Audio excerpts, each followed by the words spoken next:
Hello, thank you for joining us today. I'm excited to be joined by Amalia.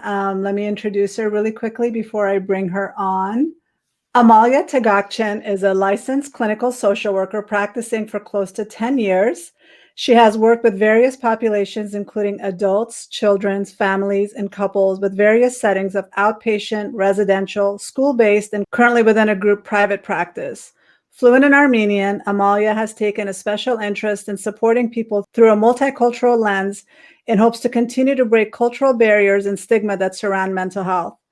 She leans into an evidence-based practice in addition to talk therapy. She specializes in areas of anxiety, life transitions, stages of life, depression, grief, cultural challenges, relationships, and communication, primarily with the adult population. She's a graduate from the California State University, Northridge, with her bachelor's in psychology and master's in social work. She joined the Armenian American Mental Health Association this year in hopes to provide more mental health assistance to the community. So let me bring on Amalia. Here you are. Hi, welcome. Hi, thank you for having me. Thank you so much for being here. So I just introduced you a little bit. Can you just share a little more about what got you interested in mental health and then your specializations, like I just shared? Can you tell us a little bit more about what interested you in anxiety and depression and also working within the Armenian community? Yeah, absolutely. I feel like from a very young age, I've just had a general curiosity of why people are the way they are, what makes somebody more motivated than somebody else, and then the component of mental health came into the picture. So as soon as I found out that you can help someone by having talk therapy, that led me to my master's degree. And I think I've always been drawn to the very intimate setting of being able to sit with somebody, provide a clinical lens, and be able to help and guide them. The cultural aspect comes in because I'm not going to generalize, but I think much, much like many cultures, it's not widely accepted. Mental health in general is still somewhat taboo. It's still pretty stigmatized. So in growing up, nobody really talked about what anxiety is, what depression is, what postpartum depression is. It wasn't this wildly shared topic. It was really just unspoken about. And I think a lot of that had to do with assimilation to the American culture and in addition to not having the education. So I saw this as an opportunity to be able to be somebody who can kind of absorb that, learn about it, and then help others, especially within my culture and other cultures that can kind of provide, like you shared, the multicultural lens. And like specialty wise, why anxiety and depression and life stages and the cultural aspects of life come up is because I feel like that is quite honestly the most prevalent. It's not to minimize any other mental health disorders, but I feel like everyone's kind of walking around anxious and then sitting with that for so long ends up leading to an actual diagnosis of anything under the umbrella of anxiety. Yeah, anxiety is the number one disorder in the world right now, and a lot of people are predicting that it's going to get so much worse because of this pandemic. Right. So I think it's the right area to focus on because it can affect every area of your life. And anxiety isn't just being nervous. Can you share a little bit about what you've seen in practice with how people exhibit anxiety? Because that is something that I'm passionate in as well. Mm-hmm. And of course, reducing the stigma of mental illness within our communities is really big. But share a little bit about what anxiety looks like and the people that you've worked with. So I will 100% echo what you just said. I think it's sadly going to get worse before it gets better. And my hope is that people continuously seek out mental health services because they realize that this is it almost becomes this like natural part of a life, especially with the pandemic exacerbating that. But I think when people often think about anxiety, like everyone across the board can utter the words, I'm nervous, I'm worried, I'm anxious. And that remains 100% to be true. Where that crosses the line into a actual mental health diagnosis where, you and I are throwing ourselves into the diagnostic manual and looking to, do you meet the criteria for anxiety, and going through the diagnosing process, that's when it starts to become, okay, this is now something that is potentially debilitating and can be crippling. And much like most mental health disorders, is kind of a, what defines it is it's now interfering with your day-to-day life. So it goes from, um, I'm worried about, let's say, like test anxiety is a big one. So I'm worried about this test that I'm going to take. So you think about it a little bit. You're nervous, maybe sweaty palms when you're holding pen to paper, but where the crosses over is you can't stop thinking about it. It now has interfered with your ability to eat, with your ability to sleep. It's now impaired your relationships.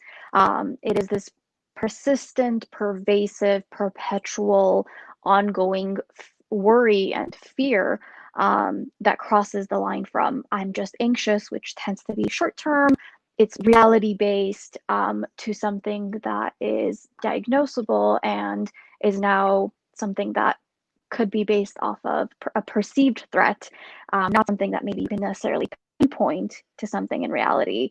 And now you're sitting with an actual diagnosis. And this typically happens, the most common one, generalized anxiety disorder, which, at least within my practice, I feel like I'm constantly diagnosing my clients with that, is after it passes 6 months of being in this perpetual, persistent state of worry and fear. Definitely. What I'm finding is a lot of people have been struggling for the majority of their lives. I do feel there's a genetic component to it, and they might not realize it because when you feel in control in your life, you feel like, okay, I can handle this. And I do feel like there's a positive side of anxiety as well that kind of drives us and helps us to get things done. But a lot of people don't realize that was probably anxiety as well. But all of a sudden, life circumstances happen that they're no longer in control, and then they feel overwhelmed by it all. As far as the connection, like we're talking about the effects of social media right now, and I'm finding myself this past week doom scrolling, I'm sure like everybody else, and there's been Yes. a lot happening. 2020 was a wake-up call for all of us. And so what have you noticed in terms of just the impact social media has had on mental health in general? Yeah, this week, I mean, we were off to a 2021, a new year, off to a fresh start, so to speak, and then the sixth happened, and here we are, kind of going through the motions of what this feels like now. What are we worried about?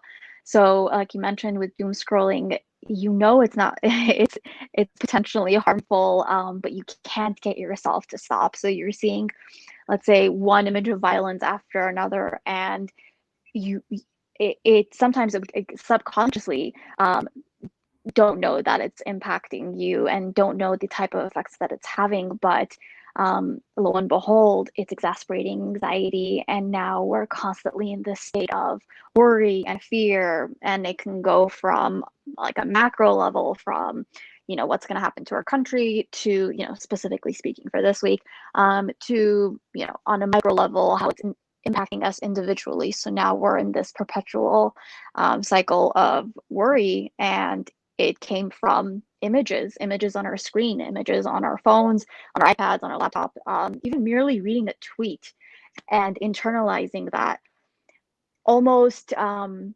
I was reading this article because I had done a recent post about it, on my page, but the impact that it's had, according to some research, of how it can mimic vicarious trauma. And that's, when you're not on, when you're not, directly exposed to something that could be classified under trauma, but you're witnessing any sort of graphic images or any sort of statements of violence, and now you're having similar, um, symptoms to sitting with what feels like you just experienced trauma firsthand. And it has never become as easy. It's never been as easy as it is now, because we're all, again, I hate to generalize, but I feel like here we are talking about this very common topic. We're all glued to our phone. We simply can't, detach from it. And that persistent cycle of scroll, scroll, scroll, and then the impact that it has mentally, emotionally, and physically all happens so fast that, I mean, sometimes I don't even realize it. And suddenly I'm irritable, and suddenly I'm like short with the people around me, and I have no idea why, because I'm like, I'm fine, nothing's happened, I'm not stressed. But an hour ago, I just read through something that has now impacted me, and influenced the rest of my day.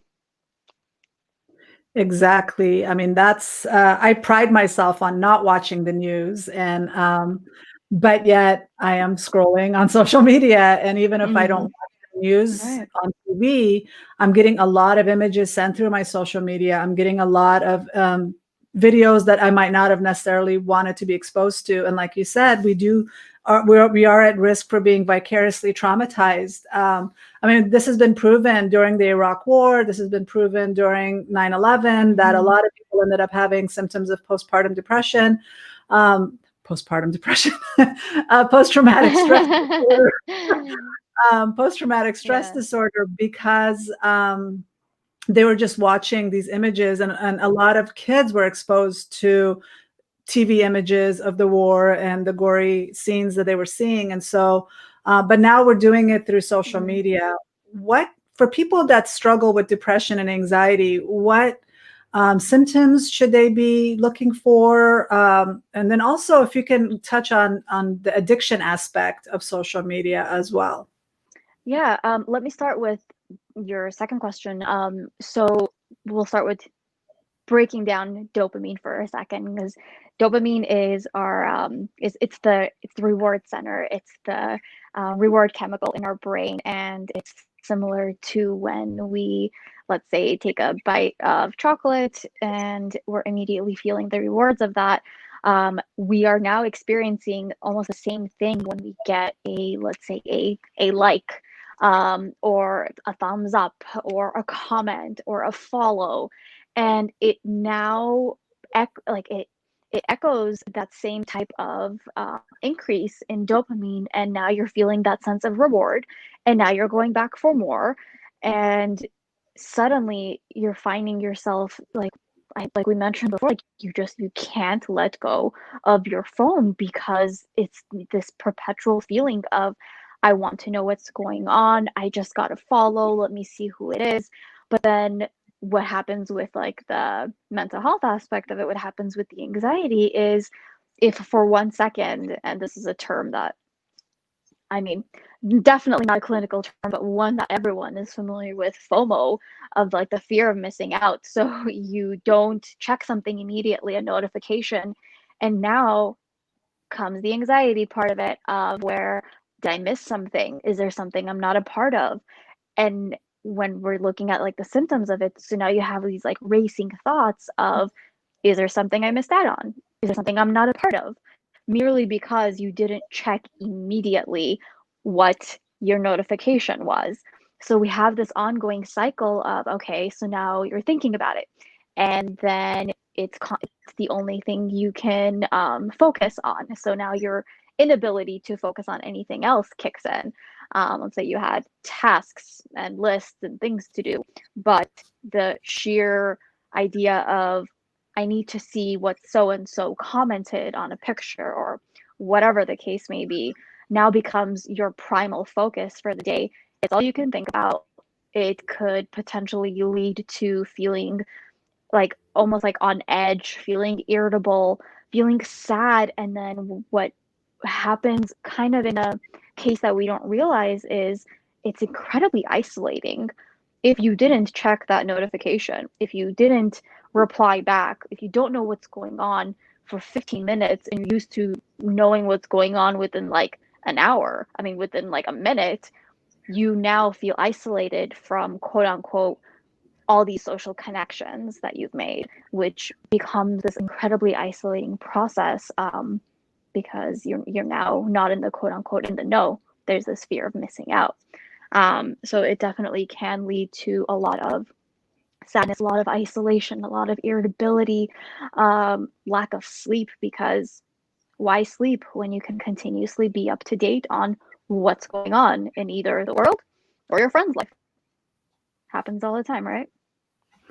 That's a good point to bring up, because I have patients that leave the TV on all night in case they miss something, because Wow. they're so worried about something happening. And then on top of that, they sleep with their phones in the bed. And then they wake up in the middle of the night because they're so stressed, they're worried, and so they can't sleep. What do? They get back on that phone and Mhm. start checking, and then they wonder why they're not getting sleep. And I'm so passionate about sleep because when you're not sleeping, you're going to be more reactive. Your anxiety will be worse. Right. You won't be able to manage it as much. So it's it's that fear of missing out, like you said, like the likes that we're getting and the Mhm. attention that we're getting online, but also just wanting to know 24 hours a day what's going on around the world. It gives us that sense of control, even though it's not Mhm. reality. It's just an illusion of control. Even for people that aren't Absolutely. necessarily diagnosed with depression or anxiety, what suggestions do you have for these people in terms of what to look for, and then how do they monitor all that, considering how glued, like you said, we are to our phones? I mean, if there is, if I mean, things to look at for like if you are maybe particularly like experiencing low frustration tolerance, so you're snapping at people, you're shorter at people, that level of irritability can be a result of not, not having been on social media as much, not getting enough sleep. And I will wholeheartedly agree with that. The lack of sleep contributes to our functioning and our well-being the rest of the day. It impacts our digestive system, it impacts our cognition, it impacts our functionality in general, like from physically to emotionally to mentally. So having noticing that you're getting, instead of the recommended 6 to 8 hours, you're getting 2 to 3, again because of that like fear of missing out. Really look out for, you know, how do you feel? Are you particularly like lethargic? How's your energy level? Or do you have the same energy level you did when you did get that 6 to 8 hours sleep and you spent maybe an hour on social media that day rather than 5 hours of screen time? And I think our phones make it really easy now, should you look at it, to be able to see how long you've spent on various apps on your phone. So, one way, if you're starting to feel like I can't sleep, I can't eat, I'm sad, I'm feeling isolated, I'm irritable, I'm nervous all the time, um, all of that increase of like the things like to look out for, just day in and day out, of feeling this perpetual state of like worry and rigidity and being on edge, and like that inability to sleep, that your eating is impacted, your energy level is impacted, how you communicate is impacted, because again, like I said, it could oftentimes lead to that very like isolated feeling of I you know I don't know how to feel, or I don't know how to sit with myself because I missed out on like X, Y, and Z. So if this is happening, I think it's kind of, it may seem like common sense, but really looking at reducing how long you're spending on like every social platform, looking at maybe how many social platforms. Is it just Facebook, or is it Facebook, Twitter, Instagram, and everything else, and then chatting with somebody about what happened? So it's constantly having this idea reinforced of I need to be able to catch up on things, I need to be able to see things. Something else, and I think this is definitely your area of expertise, but not having your phone in bed, like not having your phone close to you. And I know so many of us, myself included, use our phone as our alarm, but having an alternative for doing that, so it's not the first thing you're reaching for with like one eye open, barely awake, but you now have been triggered by an image, let's say, and you continue, and like that continues your doom scrolling, or you get a message and now that's the only thing you can focus on, and it derails the rest of your day of being able to accomplish, or be able to concentrate on anything else that you have to do, like your full-time job. So really being able to make these small changes of put your phone elsewhere to where you have to get up and walk to it if you're going to turn off the alarm, or not having it as the last thing you do at night, because even the and I'm not an expert in this, but even the light sensitivity and how that impacts you keeps you awake longer, from my understanding, and reading articles here and there. So even that impacts us. So making these small changes of setting really firm boundaries on, I'm not going to scroll for the last like 10 minutes prior to sleeping, and it's not going to be the first thing I do when I roll out of bed. Making these small changes could potentially help with decreasing some of those symptoms you may be experiencing as a result of it. Yeah, perfectly said. I look at it like being disciplined with my diet. Like if I start the morning off with a muffin or a donut, I'm going to want more junk food the rest of the day. But if I start off with Yeah. protein and a healthy breakfast, then I'm more disciplined. I'm not easily Right.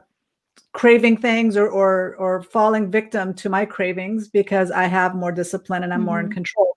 I feel like it's the same thing when I start first thing in the morning, going directly Yeah.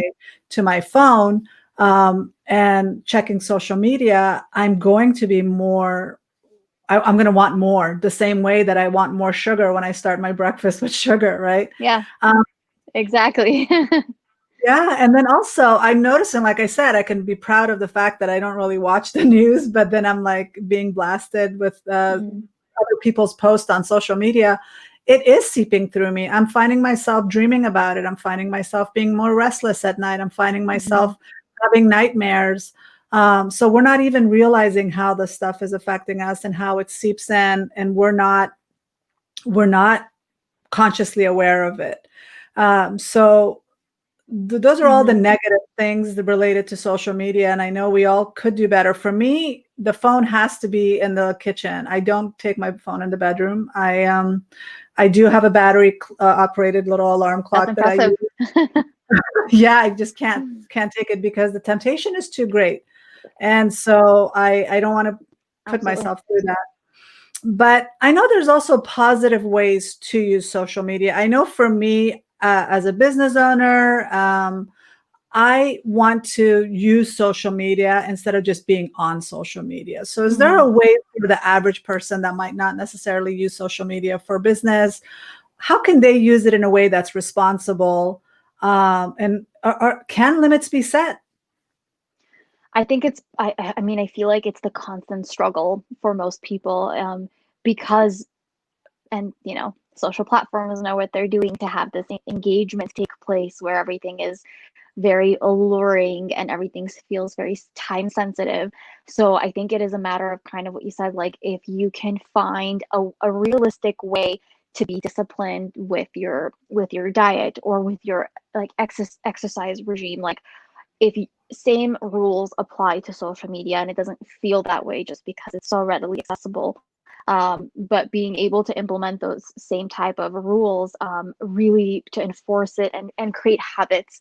And I think that's the thing, it takes us so long to be able to build these very solid habits. So if you can start off small, so if you, let's say you're not somebody who can put your phone, like you absolutely need the alarm to be on your phone, so it's not something that you're willing to sacrifice, then alternate that with, or rather like make the sacrifice at, during bedtime. So if you can create a routine for, instead of the last thing I do right before my head hits the pillow, or even like while your head is on the pillow, to scroll, get the updates, be stimulated, be triggered.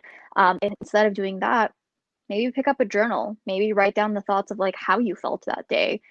Maybe it's drinking tea right prior to sleeping. So replacing something that is actually beneficial for you. And again, I know it's easier said than done because like pouring tea takes effort and journaling takes effort, whereas scrolling is kind of like mindless and easy. But that all kind of falls back to, we need to do something because it is having a very severe impact on our overall well-being, mental health, especially because more often than not, we don't realize it. So if you can take that small step, just one thing, one small, tangible, feasible goal that you can set up of 10 minutes before sleeping, I'm not going to look, instead I'm going to journal, or meditate for 5 minutes, which is absolutely, like, research upon research can tell you how beneficial it is for you. You now have a better chance of not only getting a full night's sleep, decreasing your ability to sleep, decreasing the amount of restlessness, and even hopefully eliminating any sort of like nightmares that can come from it. Because I think since the pandemic started, more and more people reported just how many nightmares they're having out of fear of having the virus and what the implications of that look like. So really, I feel like it's a matter of being honest with yourself and starting small. Do one thing. Don't do 5 things. Just do one thing. And perhaps, if you're listening, the education part of it too, of how severe the impact really is without us knowing. So take on a preventative measure rather than it's too late and now I need to figure out how to fix this type of measure. Yeah, you did mention the dopamine hit that we get from being on social media, Mm-hmm. and that's the same receptor that gets activated and triggered when we are using substances and the drug addiction, right? Right. When you do Right. cocaine, for example, your dopamine levels go sky high, and then you're constantly chasing that high because the normal levels of dopamine we have Mm-hmm. is no longer sufficient. But for some Yep. people, I mean, they've done studies where they've gotten rid of all social media for a week. And in the first couple of days, people are going through withdrawals. And especially kids, they're Mm-hmm. having a really hard time not knowing what to do with themselves. Can you talk a little bit about the addiction being similar to substance abuse? And are the treatments similar? Yeah, I mean, as far as treatments being similar, I'm not sure because when somebody thinks of something like it thinks of something like you brought up, like cocaine, it is, I think it's fair to say it is absolutely addictive, and once the addiction takes place, that is, a reason why rehab treatment centers exist. That is reason why 12-step programs exist. There's a numerous amount of assistance out there because it is a very real addiction. It is extremely common. So when we're looking at that and we're doing like brain scans and we're looking at how the neurotransmitter dopamine impacts our like reward center, which creates that sense of that cycle of I want that reward, I want that pleasure, I want that addiction. Then we look at social media and again it's like I get that one like and now I want that second like, now I want that third like, and you're not sleeping because you can't wait to see how many likes this like one post or picture or whatever it has got you. So that's where the addiction starts of I'm not going to sleep because I need to see, or if that like one person is ever going to comment on your picture that you just posted. So it becomes very much like this same type of like cocaine response almost. And I know it seems like such a hyperbolic example, but it's very, very true of the same type of because your brain doesn't know the difference. It's getting what it needs, it's skyrocketing through the roof. So then we have to work on ways to like wean it off. And then you experience that same type of withdrawal symptoms, like you mentioned, like not having it for a week. You're like first couple of days, you're uncertain how to even function, but which makes it even more critical. And the reason really that we're chatting today is this is very real.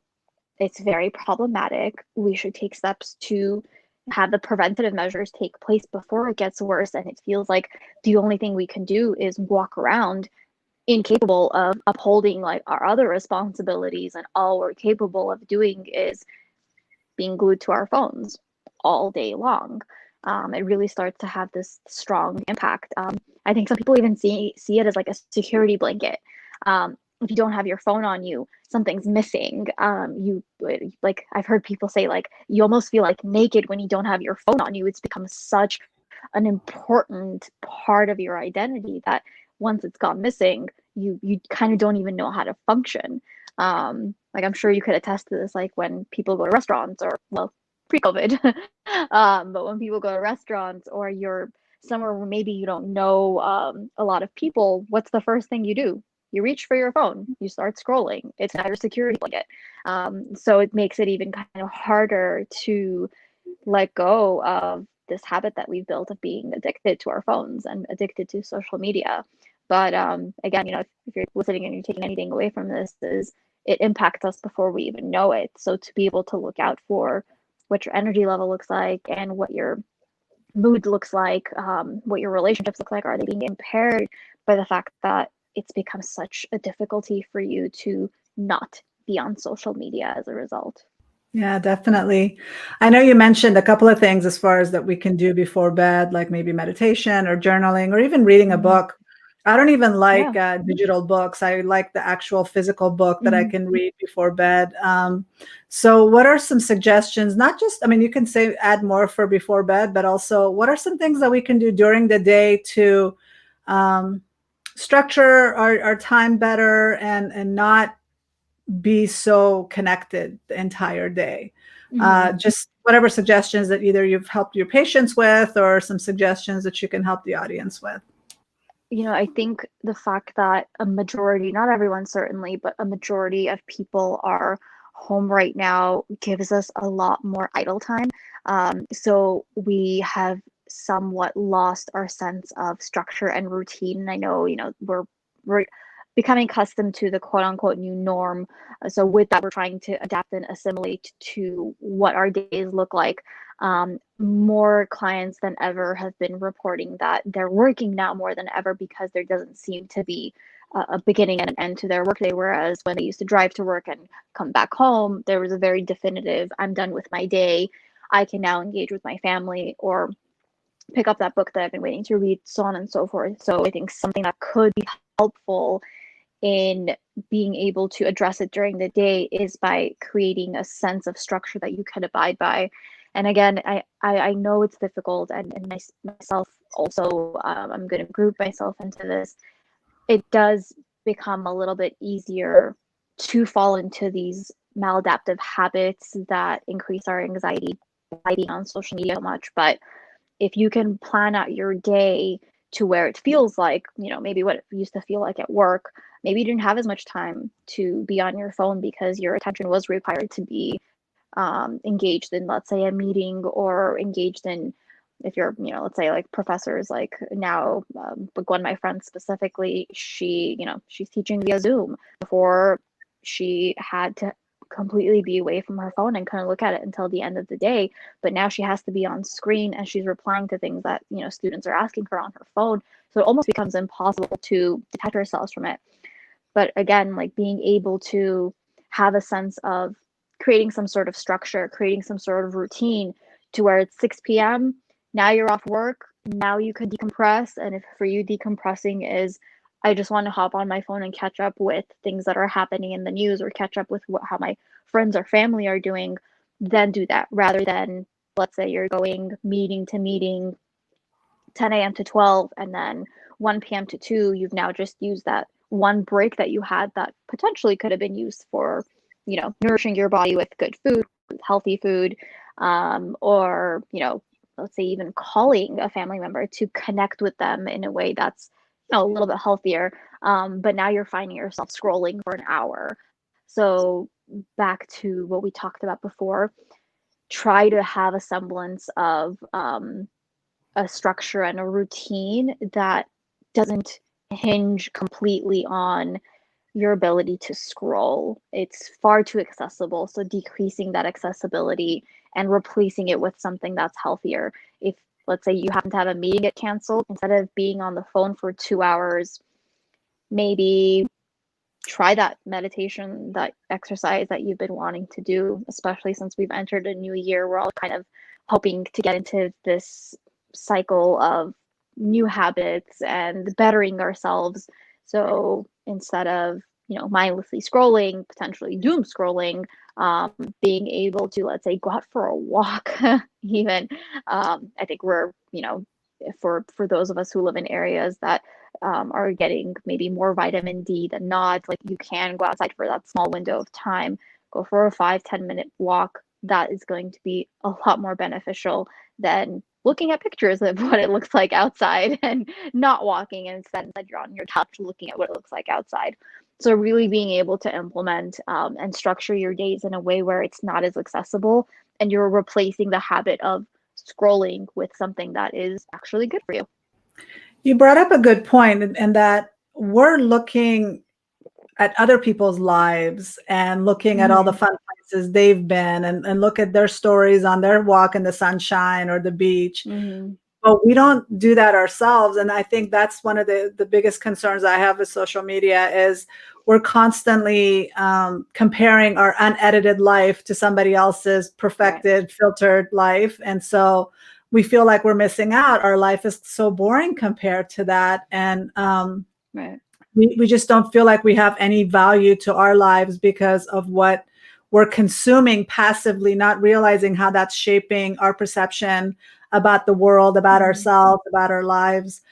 Can you speak a little bit to that? Because I think a lot of us, whether we're young or old, I mean, we're all exposed to this, especially if we're wanting that Instagram life and we don't have it, we're Mhm. going to feel anxious and depressed. Yeah, I mean, how easy is it to um, feel completely inadequate to somebody else by a simple decision of what filter they used? It's, it's so devastating to see, especially with between the ages of, let's say, like preteen to young to like early 20s, just like the most impressionable ages, that of course you want the glamorous life that your friend is leading. Like, of course you want that type of day that they're having where they got to eat at a certain restaurant. Again, these are like pre-COVID examples, but quite honestly, even being able to have a backyard has been a luxury. So you're seeing all these like glamorous backyard photo shoots. And of course, it's going to start instilling this feeling of, why doesn't my life look like that? So now you're sitting with this level of insecurity, this level of dissatisfaction. And now all you're doing is looking at what you don't have, focusing on that, feeling sad, feeling inadequate, feeling potentially increasing your anxiety of constantly being worried about, how could I get myself to lead a type of life that they're leading? Because slap on a filter and suddenly your skin looks fantastic. Slap on a filter and suddenly you look like you woke up out of bed looking like you have like professional makeup on. And it's so easy to get sucked into this like image of what this like filtered life looks like. But of course, and I think we all know this, you take away those filters, you take away like all the behind the scenes things that took place prior to getting that one good photo that you saw.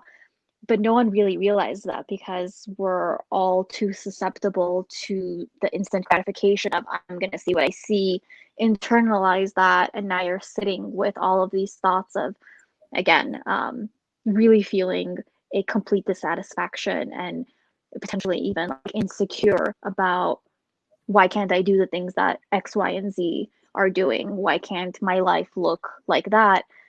And now here we are again, looking at like feeling isolated as a result of, my living room doesn't look like that. I don't own X, Y, and Z items, and now I feel less than as a result. That's 100% going to begin to correlate with feelings of sadness and could potentially lead to depression. And again, isolation is such a big part of that. Um, so instead of it being something that could potentially be inspiring or motivating of things to like aspire to, what especially when it's somebody we know, and again, this is twofold for anyone through those like really impressionable years, it becomes this black hole of, I'm going to continuously compare myself. My FOMO is going to go through the roof because I'm not where they are. I don't have what they have. It becomes no surprise why this platform that's supposed to make us feel connected, and have like this sense of human quality and human interaction, becomes this like measuring tool of, is your life as good as this person's life? Which is just, it could just be so damaging to someone's self-esteem.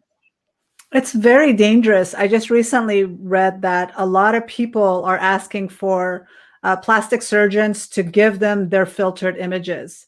So, Wow. Snapchat has all these amazing filters. We all look Yeah. great on them. And Yep. so people are taking those images and saying, I want to look like this now. But I've Oh. also seen a lot of my patients, their marriages are falling apart because they're so busy posting content on social media and creating this Mhm. filtered perfect life that they're not there for their families. They're not there for their kids. They're Yeah. constantly feeding the beast because the algorithms will punish them if they're not constantly posting and they're not constantly creating new content.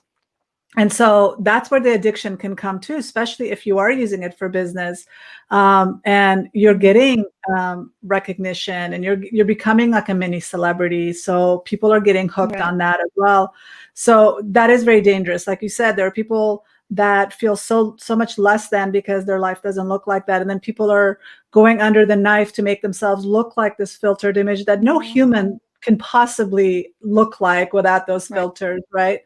But also the scary thing is the high rise of suicide rates, because people just don't feel like it's enough. Like, wow, what am I living for? I can never compete with so and so that's putting up Right. this wonderful image, but you have no idea what they're doing behind the scenes. You don't know how bad their life is. Exactly.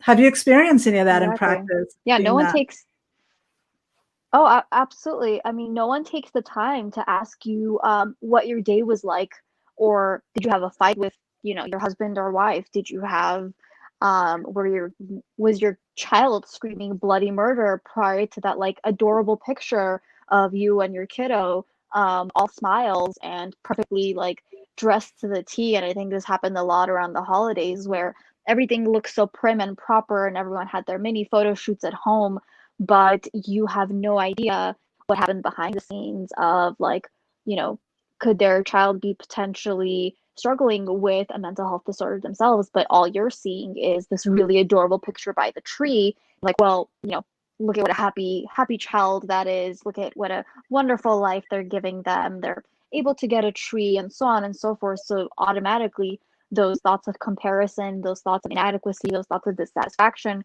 come up where it no one's going to pause to ask the questions of what happened behind the scenes, because again, we as human beings want the instant gratification. We see what we see on the surface level, and unless this is like a close family or a close friend of yours where you do know the ins and outs of what struggles they're going through, no one's going to broadcast that. There isn't anything sexy about somebody's challenges, but there's definitely something attractive about, like, the mini vacation that they got to go on before the lockdown. Like, all of these play a factor into how it impacts our mental health and our well-being. And another thing too, where we're already all so isolated as it is due to the pandemic. Here we are, 2021, but we're still at home. Majority of us are still working from home. We still can't, unless it's an essential business, we still can't go places. So all of these things that used to bring us joy are already removed. We're all already feeling so isolated. So when you see somebody who is living this life that looks nothing like yours, or maybe isn't potentially abiding by the rules and isn't as safe as you are, and here you are trying to abide by all the rules and remain, like, adhere to all the regulations, but here is somebody who is not doing that and is finding loopholes and is finding shortcuts. Of course, you're going to feel this, like, twofold sense of isolation and feel terrible about yourself. Like, why can they do the things that I'm not allowed to do, or that I thought I'm not allowed to do?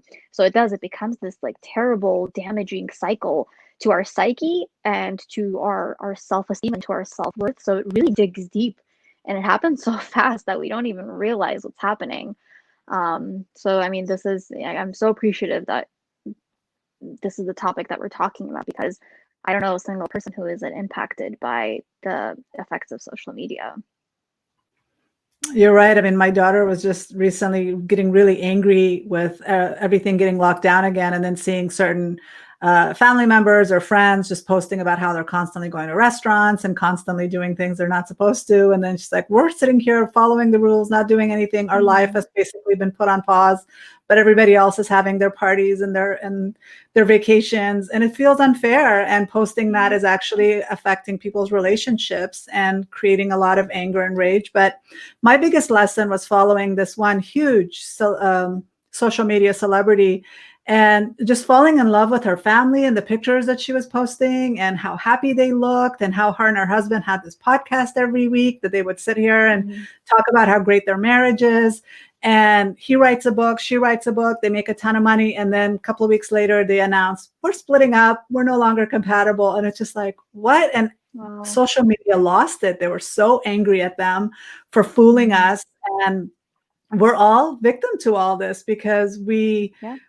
we're so used to following celebrities and thinking that their lives are so much more perfect than ours. And then we hear about how no, it never was. Either they commit suicide or they go through multiple divorces, and they're constantly feeding the beast, and we have no idea what toll that's taking Mhm. on their lives. And it's so important for us to remind ourselves regularly that what we're seeing isn't always what is what the reality is, right?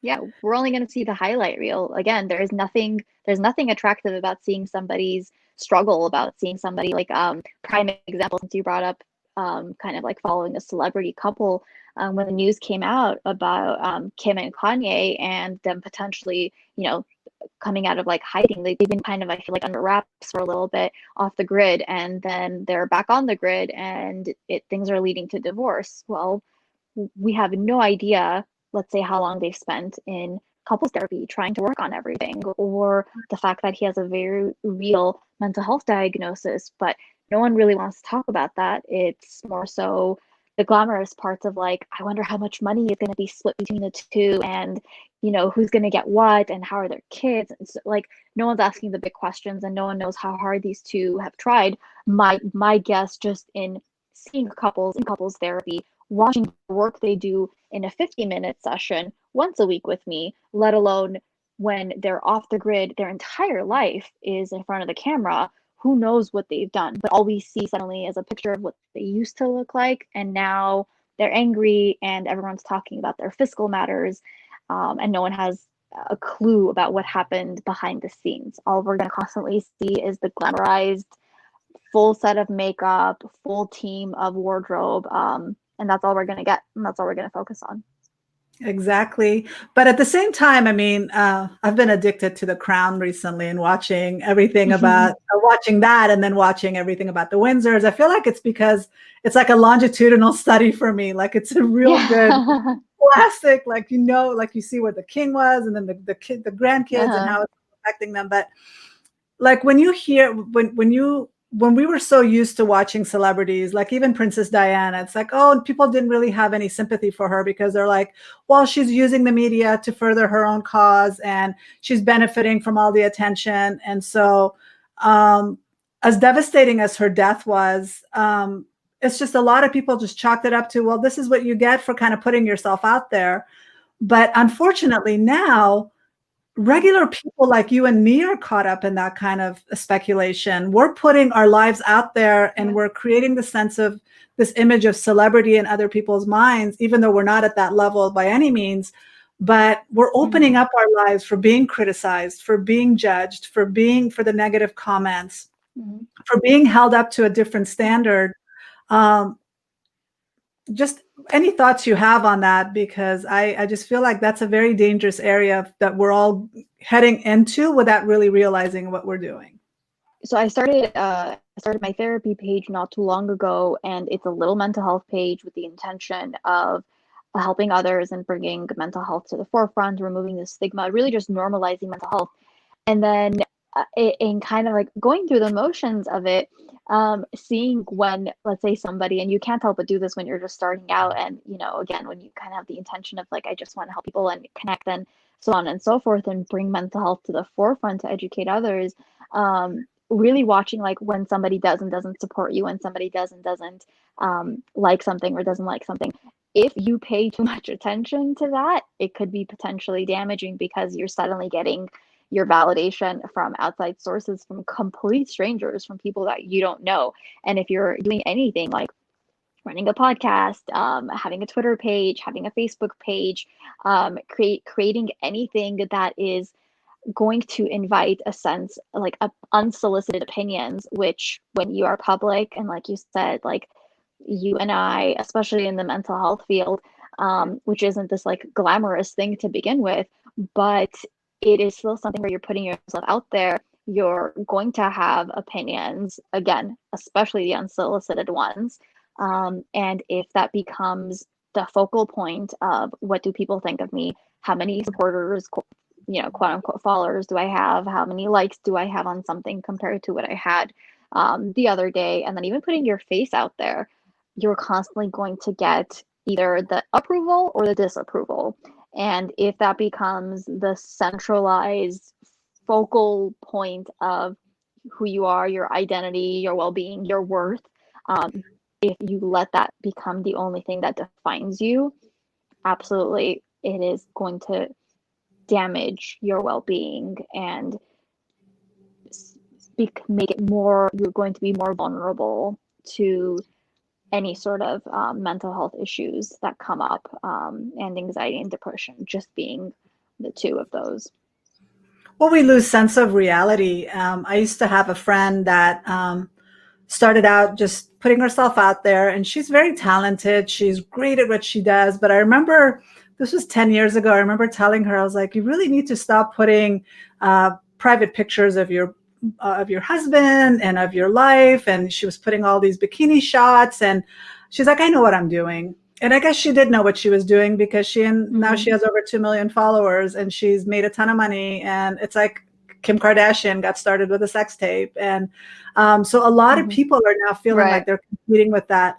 You and I mean, we're in the mental health field. I'm putting out only information related to how I can help other people. I'm very careful about not sharing too much about my own family and being very protective of personal information. But I know other people in similar situations that drag their husbands in, drag their kids in, and want to really show, because all of those get more likes. They get more engagement. You want to show that cute little picture of your kid. You want to, and this one person I was telling you about, she started showing pictures of her daughter twerking, and she was like 3 or 4. And it just broke my heart that, yeah, that's going to give you a lot of likes and a lot of people are going to watch it, but so will me walking down the street naked. But I don't want to do that. Right. I mean, you gotta kind of retain some dignity, but I feel like that's being lost because of what gets the clicks, what gets the likes. Yeah, absolutely. I mean, again, you're putting out there what is attractive and sexy, and when it's not that, it's not going to get shared. And when it doesn't get shared, you're kind of questioning your purpose of what you're even doing. So, I mean, for that reason, exactly, I'm very private on my professional page for that reason, that it's intended to be a professional page. There are people who share and humanize their page with bringing their family into it, bringing their spouse into it. So, and that's all fine. But again, having this sense of where are you kind of drawing the line of what's your intention, and if that is your intention, that's to your discretion. But what ends up happening, and the dangers of that, is how much of that are you exposing, and then the comments that you get, especially when you're putting your children out there. That's if some mama bear and papa bear is going to come out ready to protect your kids when you see comments about them that you don't necessarily like. And then what's going to happen when you're sitting with that level of rage and anger?